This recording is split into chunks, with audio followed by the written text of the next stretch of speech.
একজন খাউদের দুজনী স্ত্রী ছিল। বড়জনী স্ত্রীর একটি মাত্র কন্যা সন্তান ছিল, তার নাম ছিল তেজিমলা। ছোটজনী স্ত্রীর কোনো সন্তান ছিল না। তেজিমলার মা তেজিমলার ছোটবেলায় মারা যায়, তাই তেজিমলাকে তার ছোট মা বড় করে। বাড়িতে একমাত্র মেয়ে হওয়ার তেজিমলা তার বাবার খুব আদরের ছিল, কিন্তু তার ছোট মা তাকে একেবারে সহ্য করতে পারত না। শুধুমাত্র স্বামীর ভয়ে সেই তেজিমলাকে লালন পালন করতে বাধ্য হয়েছিল। দিন যেতে লাগল, তেজিমলা এখন 10-11 বছরের কিশোরী হয়ে উঠেছে। সেয়ে গ্রামের এক ভালো ঘরের সমবয়সী একটি মেয়ের সঙ্গে তার বাবা তেজিমলার সাক্ষাৎ করিয়ে দিলেন। তেজিমলার বাবা একজন ব্যবসায়ী মানুষ। ব্যবসা বাণিজ্য না করলে চলত না, সেই কারণে 3-4 মাস এদিক ওদিক ব্যবসায়ের কাজে বেরিয়ে যেতেন। এবার 3-6 মাসের জন্য দূরে যেতে বাধ্য হলেন। যাওয়ার সময় তার আদরের তেজিমলাকে স্ত্রীর হাতে তুলে দিয়ে বললেন, এইবার আমি 6-7 মাসের জন্য বিদেশে যাচ্ছি, তোমার হাতে আমার তেজিমলাকে দিয়ে যাচ্ছি। হে খুব আদরের মেয়ে, তাকে ভালোবাসা আর যত্ন রাখবে। ছোট মা মনে মনে ভাবলে, এইবার তো আমার অনেক সুবিধা হয়ে গেল। এই কয়েক মাসের মধ্যে আমি আমার সুখের কাটা দাঁতের খালকে বিদায় করে দিতে পারবো। তাকে শাস্তি দিতে দিয়ে আমার মনের সব রাগ মিটিয়ে নেব। আরও ভাবলে, শুধু শাস্তি দিলে হবো না, যদি এমনই করে ছেড়ে দিয়ে আর ওর বাবার ফিরে এসে কোনোভাবে সবকিছু বুঝে ফেলে, তাহলে তো একটা বিরাট কাণ্ড আসবে। এবার এই ঝামেলাটুকে পুরোপুরি শেষ করতে দিতে হবে। যদি ওকে বিয়া দিয়ে, তাহলে বাড়ির সামান্য যা কিছু আছে সব কিছু ওর সঙ্গে বিদায় করে দিতে পারবো। এ মেয়েটা তো আমার সতিনীর সন্তান, আমার ভাগ্যর কোনো সন্তান জোটেনি। এখন সতিনীর এই মায়াকে পুষে পালন করে আমি কি লাভ করব? ওর বাবা হে সব টাকা পয়সা জিনিস দেবে, সেগুলা যদি আমি আমার বাপের বাড়িতে সরিয়ে ফেলতে পারি তবে অনেক লাভ। তাই ওর বাবা ফিরে আসার আগে তা বুদ্ধি করে কে দূরে সরিয়ে দিতে হবে। এইসব ভেবে ছোটমা যখন সাউদা নাও ভাসিয়ে বেরিয়ে গেলেন, তখন থেকে তেজিমলার দুঃখ খুঁজতে লাগলেন এবং যতটা সম্ভব তাকে একা পেয়ে কষ্ট দিয়ে শুরু করলেন। এদিকে তেজিমলার সখীর বিয়ের সময় চলে এলো। পরশুদিনে বিয়া। সখীর বাড়ি থেকে তেজিমলাকে বিয়েতে আসার জন্য নিমন্ত্রণ পাঠায়ে হল। বিয়ের 3-4 দিন আগে থেকে সখীর বাড়িতে থেকে তেজিমলাকে আনন্দ উৎসব, নাচ গান, খাওয়া দাওয়া করে বিয়েতে অংশ নিতে হবে। তেজিমলাও খুব ইচ্ছে যে সেই কয়েকদিন সখীর বাড়িতে থেকে মজা করে বিয়ে উপভোগ করবে। ছোটমা অনেকদিন ধরে এই পরিকল্পনা করেছিল, এখন মনে করল সেই সুযোগ এসে গেছে। তাই সেই তেজিমলাকে বিয়েতে যেতে অনুমতি দিল। লোক দেখানোর জন্য মুখে মুখে আনন্দ করে তেজিমলার জন্য বিয়েতে পরার কাপড় চোপড় বের করে দেখতে লাগল। এটা খুলছে, ওটা খুলছে, এই কাপড়টা মেলছে, সেইটা মেলছে। এই জোড়া কাপড়টা আমারে মা তোকে পরতে দিলে কেমন লাগবে? এই রিহাটা আর ওই মেখেলাটা তে মানাবে না? এইভাবে নানা কথা বলে ছোটমা বাহিরে খুব আদরের ভান করতে লাগল। ছোটমার ভালো রেশমের একটি রিহা মেখেলা জোড়া এবং একটি ভালো মানের পাড়ি দেওয়া রঙিন কাপড় ছিল। শেষ পর্যন্ত সেইগুলাও সেই বের করে তেজিমলাকে বিয়েতে পরার জন্য দিল। ছোটমা বলল, মা, এই কাপড়গুলো, ওই রঙিন কাপড়টা আমি তোকে পরার জন্য পুতলায় বেছে দিছি। এখন তুই তোর গায়ে যা আছে তাই পরে সখীর বাড়ির দিকে রওনা দে। ওদের বাড়ির কাছাকাছি পৌঁছলে এই পুতলায় রাখা রিহা মেখেলায় আর কাপড়গুলো পরে নিস। এখান থেকে পরে গেলে পথে ধুলো মাটি লেগে কালো হয়ে যাবে। এইসব বলে ছোটমা রেশমের রিহা মেখেলার জোড়ার ভিতরে চুপাচুপি একটা নিগনি লুকিয়ে দিলে এবং সেই রঙিন পাড়ি দেওয়া কাপড়টির ভেতরে একটি আংটি ভেড়ে পুতলা তৈয়ার করে তেজিমলার হাতে তুলি দিল। সখীর বাড়ির কাছাকাছি পৌঁছাতে তেজিমলা ছোটমার কথা মতে রেশমের রিহা মেখেলা আর রঙিন কাপড় পরে নেওয়ার জন্য পুতলাটা খুলল। তখন কাপড়গুলোর ভেতর থেকে হঠাৎ করে একটা নিগ্নি শুকে বেরিয়ে এলো এবং কাপড়ের মধ্যে থেকে একটি আংটিও পড়ে গেল। তেজিমলা দেখে ভয়ে ভয়ে হতবাক হয়ে গেল। রিহা মেখেলা জোড়া নিগনির কামড়ে সেরা হয়ে গিয়েছি, আর পাড়ি দেওয়া কাপড়টিতে জায়গায় জায়গায় পুড়ে যাওয়ার দাগ। ভয়ে তেজিমলার মুখ শুকিয়ে গেল। সেই ঠক ঠক করে কাঁপতে লাগল আর হাউ হাউ করে কেঁদে ফেলল। সঙ্গে থাকা লোকজনেও এই ঘটনা দেখে অবাক হয়ে গেল। শেষে তারা তেজীমলাকে অনেকে বুঝিয়ে সুখিয়ে খকির বাড়িতে নিয়ে গিয়ে সেখান থেকে একটি রিহা মেখেলা আর একটি কাপড় এনে পরিয়ে তাকে বিয়া দেখাতে পাঠাল। বিয়ের পর তেজীমলা যখন নিজের বাড়িতে ফিরে এলো তখন ছোটমা তাকে কাপড়গুলোর কথা জিজ্ঞেস করল। তেজীমলা কাঁপতে কাঁপতে খেয়ে পোড়া আর সেরা কাপড় পুতলার ছোটমার সামনে ফেলে দিল। ছোটমা খেয়ে সেরা আর পোড়া কাপড় দেখে ভান করে রাগে অগ্নিকর্মা হয়ে উঠল। খেয়ে তেজীমলাকে কথা গালিগালাজ করে মারধর করলো আর এত মারেও তার মনের রাগ মেটেনি। পরে খেয়ে তেজীমলাকে টেনে এনে ঠেকির সামনে বসিয়ে দিল। ধান ভাঙার জন্য তেজীমলাকে ঠেকির সামনে বসিয়ে দিয়ে ছোটমা নিজেই ধুমধাম করে ঠেকি চালাতে লাগল। ঠেকি চালাতে চালাতে হঠাৎ এক সময় সে ইচ্ছাকৃতভাবে ঠেকির কাঠি ফেলে দিয়ে তেজীমলার ডান হাত সজোরে আঘাত করল। ডান হাত আঘাত পেয়ে তেজীমলা যন্ত্রণার চিৎকার করে কাঁদতে লাগল। তখন ছোটমা ধান মারার কাঠি হাতে নিয়ে তেজীমলার পিঠে বাড়ি মারতে মারতে তাকে বা হাত দিয়ে ধান ভাঙাতে বলল। তেজীমলা বা হাত দিয়ে ধান ভাঙতে লাগল। তখন ছোটমা আবার সেই হাতেও ঢেকির কাঠি দিয়ে আঘাত করল। এর ওপর সেই তেজীমলাকে ডান পায়ে ধান ভাঙাতে বলল আর ডান পায়েও সেই আঘাত করল। তারপর সেই একইভাবে বা পায়েও মার দিল। শেষে ছোটমা বলল মাথা দিয়ে ধান ভাঙতে, আর তখন সেই তেজীমলার মাথাতেও ঢেকির কাঠি দিয়ে সজোরে আঘাত করল। সেই আঘাতে তেজীমলা মারা গেল। এইভাবে স্বামীর আদরে ধনের মতো ভালোবাসার তেজীমলা ছোটমা কাউকে কিছু না জানিয়ে চুপি চুপি ঢেকি ঘরের পেছনে একটি গর্ত খুঁড়ে কাদাযুক্ত জায়গায় পুঁতি ফেলল। তেজীমলাকে পুঁতিয়ে রাখার সেই জায়গায় কিছুদিন পর একখানা লাউ গাছ গজিয়ে উঠল আর সেই গাছ লহপহ করে বেড়ে উঠতে লাগল। গাছে গাছে বড় বড় লাউ ধরে গেল। এইদিকে পাড়া প্রতিবেশীরা অনেক দিন ধরে তেজীমলাকে দেখতে পাচ্ছিল না। কেউ কেউ তার খোঁজ জানতে চাইলে ছোটমা বলল, তেজীমলা তো এখনো সখীর বাড়ি থেকে ফেরোনি। একদিন এক গরিব বৃদ্ধা মহিলা ছোটমার বাড়ির ঠেকি ঘরের শালায় অনেক লাউ ঝুলে থাকতে দেখে তার কাছে গিয়ে বলল, আয় আমাকে একটা লাউ দেবে। তেজীমলা যেদিন মারা যায় সেদিন থেকে ছোটমা আর কখনো ঠেকির ঘরের দিকে যায়নি। তাই সেই লাউ গাছের দিকেও তার চোখ পড়েনি। বৃদ্ধার কথা শুনে বলল, আমি তোকে লাউ কোথায় থেকে দিব? আমি নিজে অনেকদিন লাউ খেতে পাই না। বৃদ্ধা বলল, কেন আয় আপনি এমন বলছে কেন? আপনার ঢেকি ঘরে চালাতে তো অনেক লাউ ঝুলতে দেখলাম। বৃদ্ধার কথা শুনে ছোটমা আশ্চর্য হয়ে বলল, আমি তো দেখিনি। যদি দেখে থাকিস আর দরকার হয় তাহলে গিয়ে কটা ছিঁড়ে নে। বৃদ্ধায় কথা শুনে ঢেকি ঘরের পেছনে লাউ গাছের কাছে গেল। সেই একটা লাউ ছিঁড়তে হাত বাড়াতে হঠাৎ সেই লাউ গাছ থেকে আওয়াজ আলো, হাত দিস না, লাউ ছিঁড়িস না, করে মাগনির মা তুই, পাট কাপড়ের সঙ্গে মাহিয়াই মেরেছিল তেজীমলা হে মই।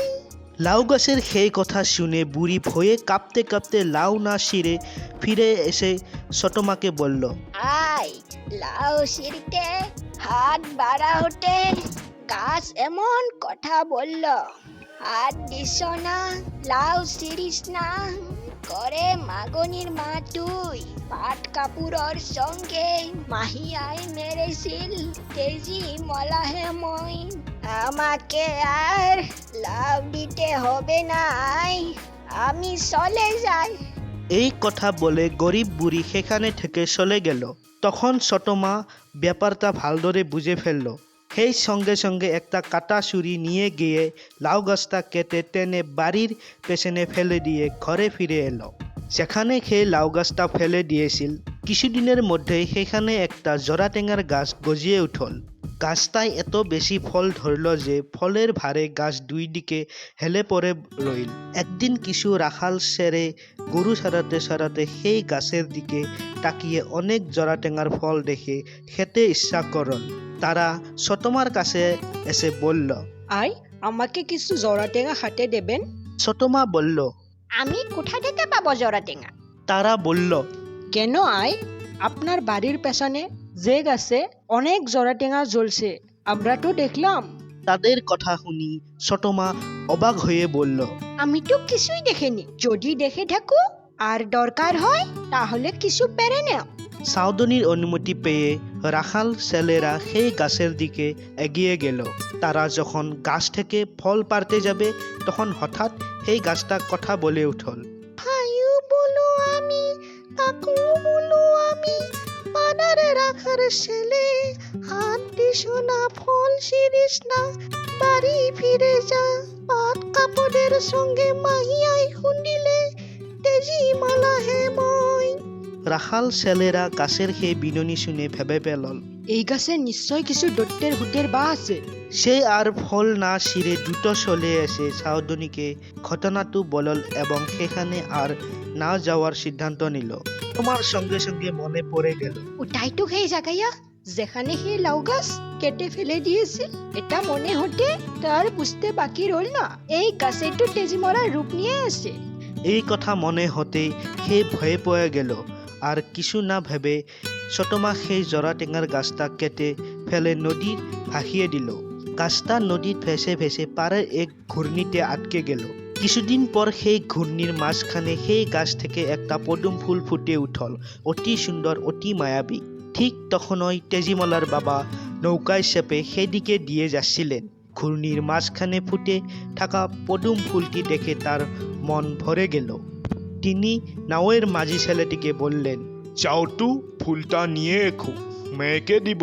নাওয়ের মাঝি যখন হাত বাড়িতে পদুম ফুলটি ছিঁড়তে যাবে তখন পদুম ফুলটি গাইতে লাগল, হাত দিস না ফুল ছিঁড়িস না, কি যে মাঝি তুই, পাট কাপড়ের সঙ্গে মাহিয়াই খুন্দিয়ে তেজি মালা হে মই। ফুল কথা বলছে দেখি মাঝি ভয়ে পিছিয়ে এলো আর ভয়ে কাঁপতে কাঁপতে সাউদনিকে এই কথা জানালো। সাউদন বলল, কি এমন হয় আমি নিজেই দেখে এসি। এই বলে খেয়ে ফুল ছিঁড়তে গিয়ে হাত বাড়াল আর তখনই পদুম ফুল আবার গাইতে লাগল, হাত দিও না ফুল ছিঁড়িস না, সেনে হরে পিতৃদেব, পাট কাপড়ের সঙ্গে মাহিয়াই খুন্দিয়ে তেজি মালা হে মই। তেজিমলার বাবা আগেই তার স্ত্রীর চরিত্র সম্বন্ধে ভালোভাবে জানতেন, তাই পদুম ফুলের গানের কথা শুনে তার মনে হলো এ নিশ্চয় আমার মেয়ে তেজিমলায়। এই চিন্তা করে তিনি বা হাতে মুখের পান রাখা সুবা আর ডান হাতে একটা লাডু নিয়ে বললেন, যদি তুই আমার তেজিমলা হয় তাহলে নিশ্চয় খালিক পাখি হয়ে উড়ে আসে আমার হাতের সুবাটি খাবি, আর যদি তুই তেজিমলা না হয় তবে লাডুটা নিবি। এই কথা বলা মাত্রই পদুম ফুলটি একটি শালিক পাখিতে রূপান্তর হয়ে উড়ে এসে তার হাতের সুবাটি খেয়ে নিল। এতেই বাবার মন সম্পূর্ণ নিশ্চিত হয়ে গেল, এই পাখিটা তার মেয়ে তেজিমলা। তাই তিনি শালিক পাখিটিকে যত্ন করে একটা সুতি গামছায় মুড়ে বাঁধিয়ে নিয়ে এলেন। বাড়িতে এসে স্ত্রীকে জিজ্ঞেস করলেন, তেজিমলা কোথায় গেল? স্ত্রী বলল, মামার বাড়ি গেছে। তখন বাবা একটু একটু করে জিজ্ঞেস করে পুরো সতীর্থ বের করলেন। তেজিমলার উপর কিভাবে নির্যাতন চালানো হয়েছে, কিভাবে মেরে ফেলা হয়েছে, সব কিছু শুনে তিনি স্তম্ভিত হলেন। তারপরও তিনি নিজের ব্যবহার করা একটি স্নেহ ভরা গামছা সেই শালিকির পাখিটার গায়ে ঢেকে দিলে বললেন, যদি তুই আমার স্নেহর তেজিমলা হয় আর যদি এখনো তোর বাবার প্রতি ভালোবাসা থাকে তাহলে এই গামছাটি গায়ে দিয়ে তুই মানুষ হয়ে উঠিবি। এই কথা শোনা মাত্রই শালিকি পাখিটি ধীরে ধীরে রূপ পাল্টে আবার আগের মতো সুন্দর তেজিমলা হয়ে উঠল। ঘটনা শুনেও দেখে বাবা সেই নিষ্ঠুর ছোটমাকে ঘর থেকে বের করে দিলেন। এইভাবে খেয়ে হয়ে তেজিমলার দুঃখ কষ্ট ভরা জীবন আর সে আবার নতুনভাবে বেঁচে উঠে পিতার স্নেহে। রাজার সুখে এটি খুব অস্বাভাবিক মনে হয়নি, আর যা একটু অসরব লাগছিল। রাজা ভাবলেন যে মার ঘরে এই কয়দিন মুকলি মুড়িয়া খেয়ে তেজা এইভাবে হয়ে গেছে। শালিকি পাখিটি রাজার ঘরের দোলা মানুষের সঙ্গে উড়ে গিয়ে রাজার ঘরের ছাদের উপরেতে পড়ল। তেজা বাবার বাড়ি যাওয়ার সময় একটি পাটের কাপড় রেখে কিছুটা দোলনা তাঁত ত্যাগ করেছিল। তুলা এসে এখন সেই তাঁত ববলগীয়াত পড়ে গেছিল, কিন্তু তুলা ঠিকভাবে কাপড় বব করতে জানতো না। একদিন তাঁতের পাটে বসে তুলা তাঁত বব করতে গিয়ে বব না জানিয়ে সুতাগুলো শিঙে ভেঙে একাকার করেছে।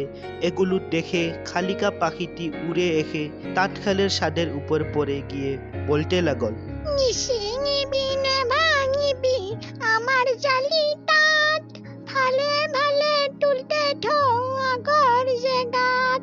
রাজা কাছে বসেছিলেন।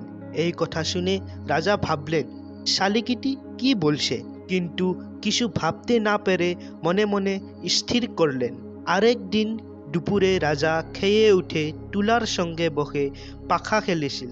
এমন সময় শালিকিটি উড়ে এসে কিছু দূরে গিয়ে বলতে লাগল, কি রে রাজা, তুমি আবুল ভুল হয়ে গেলে যে শাহুর সঙ্গে তুমি পাখা খেলেলে। রাজা প্রথমে খালিকার ক্যালকলনি শুনে কান দিছিল না এবং মন দিয়ে পাখা খেলিছিল, কিন্তু খালিকেটি আবারও সেইভাবে বলল, কি রে রাজা, তুমি আবুল ভুল হলে যে শাহুর সইতে পাখা খেলিলে। রাজা খালিকার কথা শুনে কিছুটা চিন্তা করতে লাগেন। রাজা ধীরে ধীরে ভিতরে উঠে গিয়ে বাইরে এসে এক হাতে একটি ভোগ লাডু এবং অন্য হাতে একটি পিয়া লাডু নিয়ে খালিকার দিকে তাকিয়ে বললেন, তুমি যদি অন্য কোনো পাখি হও তাহলে উড়ে এসে আমার হাত থেকে পিয়াহ লাড্ডুটি নিয়ে চলে যাবে, আর যদি তুমি আমার কোনো পরিচিত পাখি হও তবে আমার হাতে এসে এই ভোগ লাড্ডুটি খাবো। এই বলার পর খালিকিটি উড়ে এসে রাজার হাতে বসে ভোগ লাডুটি খেতে শুরু করল। রাজা খালিকিকে স্নেহের সঙ্গে মাথায় হাত বুলাতে গিয়ে তার আঙ্গুলের কিছু খোসা লাগল। সে ভালো করে দেখল যে এটি একটি ছোট লুরখলা। রাজা তা টেনে খলাটির পাতা খুলে দেখলে খালিকেটি উড়ে গিয়ে তেজা হয়ে গেল। রাজা অবাক হল। এরপর রাজা তেজার মুখ থেকে আগের থেকে শুরু করে গুড়ির পর্যন্ত তেজার মাহিয়েকে এবং তুলার সমস্ত ঘটনা শোনার পর তৎক্ষণাৎ সাউদাঙকে আদেশ দিল যে সে তুলাকে কেটে তার মাংস একটি টুমে, হাত পা মাথা অন্য একটি টুমে ভরিয়ে এবং একটি সুপিতে তেজের মাংস ভরে রাজাকে আনতে হবে। রাজার আদেশে কাজ শুরু হল। রাজা দুটি মানুষের হাতে সেই তুম দুটি এবং সুপিটি তুলার মার বাড়িতে পাঠিয়ে দিল এবং তাদের নির্দেশ দিল যে তারা সেইখানে গিয়ে বলবে যে রাজা মিতিরের বাড়িতে সেই তুমটি পাঠিয়েছে। যেখানে তুলার মাথা এবং হাত পা রয়েছে সেই তুমটি তারা নিয়ে যেন সেদিন রাতে গিয়ে পিছের দিনে দুয়ারের কাছে রেখে চলে আসে। রাজার লোকেরা ঠিক তেমন কাজ করল। তেজার মাহিয়েক জিনিস পেয়ে রঙে উধাও হয়ে নিজে নিজে বলল, আমার বেটি আমাকে টোপলা পাঠাই দিছে আৰু সেইজনীয়ে এতদিনে কুটা পাঠায়নি। রাতের বেলায় তুলার মা এবং ঘরের সবাই মাংসের আঞ্জল দিয়ে আখায় আখায় ভাত খেয়ে সুপির থেকে তেল তুলে মোমবাতি জ্বলালা। রাজা ঘরের লোক দুটি সেদিন রাতে কিছু খায়নি, শুয়ে থাকল। তুলার মা তাদের খেতে বলেছেন, কিন্তু তারা তাদের জ্বরের কথা বলে কিছু খায়নি। অন্যদিকে রাতে খাবার শেষ হল।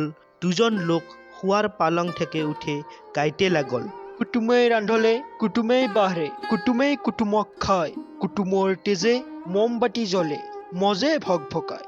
ভিতর থেকে তুলার মা তাদের জিজ্ঞাসা করল। তোমরা কি গাইছো? তারা বলল, এ আই জ্বরের তাপে আমাদের কিছু মনে নেই, যা মুখে এসেছি তাই গাইছি। পরের দিন সকালে তুলার মা খোয়ার পালং থেকে উঠে গিয়ে দেখল যে রাজার বাড়ির লোক দুটি চলে গেছে এবং দুয়ারের সামনে একটি তুম পড়ে আছে। সেই তুমটি খুলে দেখল এবং তাতে তুলার মাথা এবং হাত পা দেখে চিনতে পারল আগের রাতে খাওয়া মাংসগুলোর সাথে কি ঘটেছে সেই ভালোভাবে বুঝে কান্নায় ভেঙে পড়ল।